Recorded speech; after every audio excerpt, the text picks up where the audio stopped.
Hello everyone, my name is SeaTactics for the win, the wise known has been, and welcome to the 12 Days of Anime. Here today, I'm going to talk about why I believe 2019 is probably the best year in anime to date.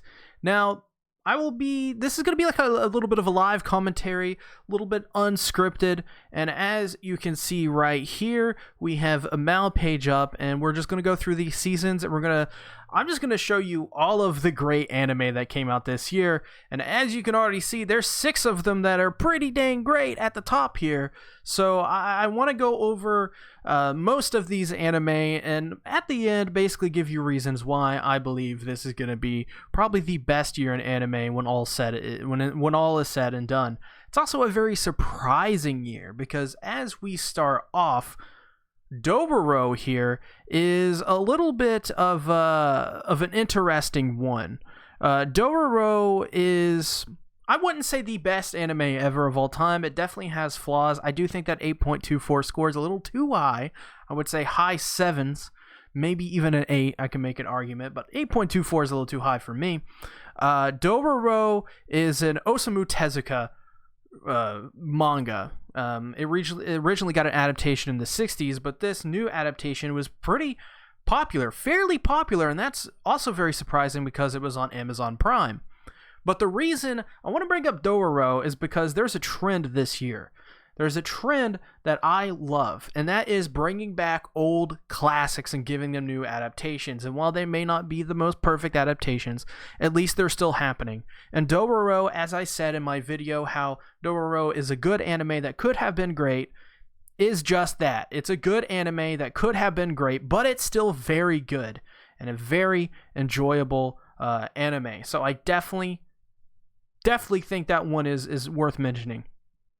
Mob Psycho 100 too, while I watched both seasons, I don't quite get Mob Psycho 100, to be honest. That's not really my thing, so I am going to gloss over it a little bit, but I do want to say that that's another big anime that came out this year, and that's just another example of how many great anime came out. And we also have things like The Promised Neverland and Kaguya-sama, 2 anime I think took people by surprise. And as you can see from their high ratings, people really, really love these 2 series, and I mean, why wouldn't you? The Promised Neverland, as an example, is one of those anime, much like Attack on Titan, that everybody's talking about because it's just that great.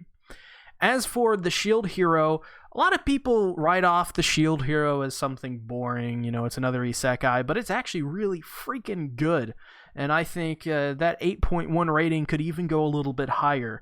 But then again, I am a little biased. I am a massive fan of the Shield Hero, but I think the Shield Hero is just a really great story, virtually perfect for an isekai, and as a story itself, still very, very solid. This is probably one of the best isekai ever made, right up there with things like Re:Zero. And as well, this one here with the cat, this one's actually called My Roommate is a Cat. This is something I made a video on, 2 videos on. Very surprising. It's a sleeper hit. One of the best anime of the year, easily, and not a lot of people even know about it because it's a little sweet little anime, much like how Fruits Basket is a sweet little anime. My Roommate is a Cat kind of takes the same thing and goes about it the same way. As well, you have anime like Quintessential Quintuplets, which wasn't my personal favorite, but a lot of people love it, and as well, Kakegurui has another season. Domestic Girlfriend, which was terrible, but I love it. I can't help it but not love it. Also, as well, if we scroll down to the bottom to the movies, we had tons of movies that came out this year that are really good. And if it would get to it, Fate Stay Night Heaven's Feel 2, which I recently just did a 2-part first impressions video on, which you definitely should go and check out if you're a fan of Fate. The Heaven's Feel series so far has been phenomenal. Some of the best movies you'll see any year because they're just made so well from the same people who made Demon Slayer, and I don't think there's any other movies that really came out this season. I apologize. Jeez, that is unprofessional. Which, speaking of Ufotable and Demon Slayer, this is where we get into the spring season with Demon Slayer, and Attack on Titan, and Fruits Basket, and Carolyn Tuesday, and Bungo Save Stray Dogs, and Sarazanmai, and Isekai Quartet, and One Punch Man Season 2, and of course Gundam. Can't forget about Gundam because it is a thing. People love Ao-chan. People love Why the Hell Are You Here, Teacher? Uno was an experience. Fairy Gone is just a bad anime, but still I'm going to mention it anyways. You also have anime that are finishing up, like Karakuri Circus in this season, and you have Agretsuko second season, which I haven't seen yet, but I really want to. Tons and tons and tons of anime. I actually don't. You have the Bunny Girl Senpai movie. You have Promare, the third Sound Euphonia movie. You have Habanero Pepper Fortress. I forget. You know the one that people thought was going to be great and was just kind of boring. You have, just tons and tons of stuff that came out in the spring 2019 season. You even have the Persona 5 specials. You even have Paputa Pipiku. You just have so many things that came out this season. And these first two seasons, winter 2019 and spring 2019, are just absolutely loaded with great stuff. For example, Fruits Basket Season 1 is my anime of the year. Carolyn Tuesday made my top 5 anime of the year. It was that great. Those two shows were freaking awesome. Everyone loved them, especially Demon Slayer. How could you forget about Demon Slayer, which is one of the biggest anime to come out in recent memory, and it completely floors me every time to see how popular it is. Then we get into the summer season, which has tons of sleeper hit animes that most people wouldn't even give a shot. But you have Wit Studio returning after Attack on Titan with Vinland Saga, which may be one of the best anime this year, period. You have Symphogear XV, which may be one of the best anime this year, period, and nobody freaking knows about this series. Nobody ever talks about Symphogear. When I explain it to people, they write it off all the time. But Symphogear is amazing, and as you can see, Vinland Saga and Symphogear XV have very similar ratings. Definitely want to check it out. You have Teasing Master Takagi-san. That's not my thing. It's not most people's things, but it got a season 2 and people like it. You have Dr. Stone, which is a huge shonen kind of, everybody watches it, right? Kanata no Astra, which was an amazing show for just being a 12-episode low-budget series from Lurch. And from this same season from Lurch, you have Given, which is anime of the year material. We've had so many anime of the year kind of animes that it's just insane to even think about. You also got Mazoku or whatever, Machikado Mazoku, which I've seen tons of memes from that. People love that series. You also have Obmains in Your Savage Season, which was critically just loved.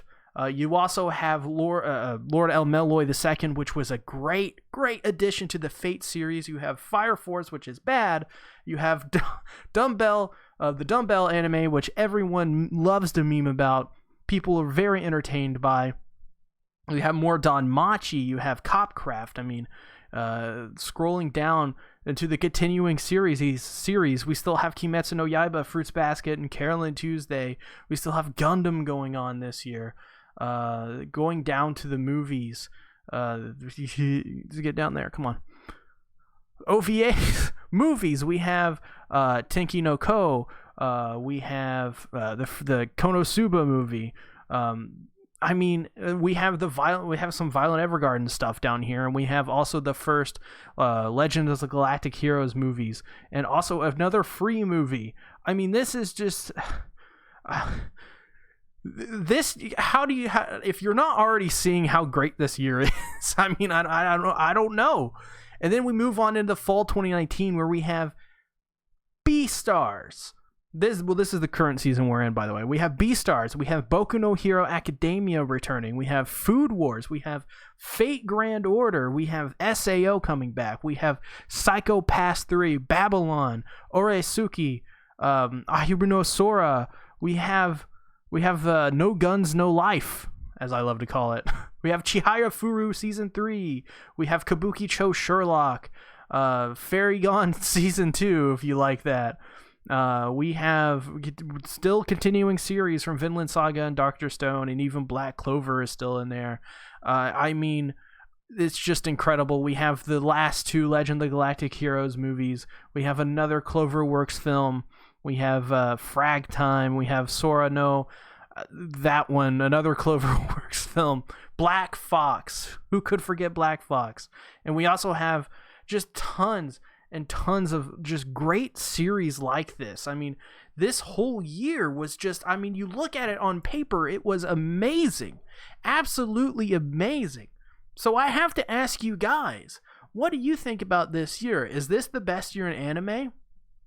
Now, of course, we haven't gone through the previous years. We haven't gone through 2006 or 2016, which previously have been stated to be some of the best years in anime. But this year in particular, you just look at all the stuff with that I've listed off here, and it's some of the best.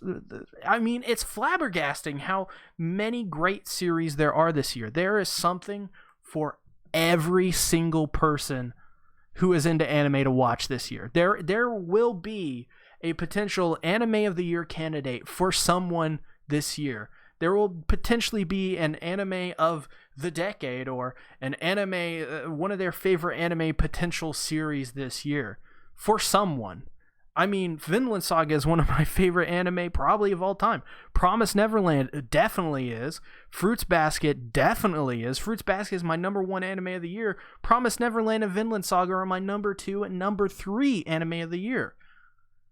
Symphogear is my number 4, and then Carol Tuesday is my number 5. I mean, and I consider those 1 to 4, my like elite tiered anime. These are anime I'm going to be recommending to every single person to check out. I mean, that's insane. That's insane. And on the movie side as well, and while I haven't seen many of the movies, we still have Heaven's Feel. We have Promare, Black Fox.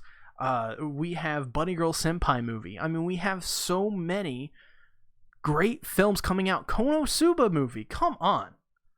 This year was amazing. Absolutely amazing. And I think this is the best year in anime ever. I think 2019 is the best year. That's my opinion. But I want to know what you guys think. Put down in the comments below if you think this year was the best year in anime. I mean, you saw me go through this whole list. It'd be a pretty hard argument, but there is something for everyone. So, but before I go, I do want to recommend you guys go check out some 12 Days of Anime creators. Go to YouTube, type in 12 Days of Anime, sort by the newest videos you can, the newest time frame, and then just click on some of these videos, watch some of these guys and gals videos, because let me tell you, there's tons of people every year that participate in the 12 Days of Anime. This is my 3rd time in the 12 Days of Anime, and every year I meet new people, new creators, new anime creators, and they're always amazing. So go out there, support the community, go to the 12 Days of Anime Twitter. There's a comprehensive list, basically, of just a bunch of videos that are being tweeted out daily. So go check those out if you haven't already. And, as well, click on some of these videos if you found them interesting. Subscribe and ring the bell. Comment below, what are your thoughts on this year in anime? And as well, know that I have a Patreon page where on the $1 tier and above, you can get access to literally everything on it. So I'll see you guys later. Thanks for watching the video. Bye-bye.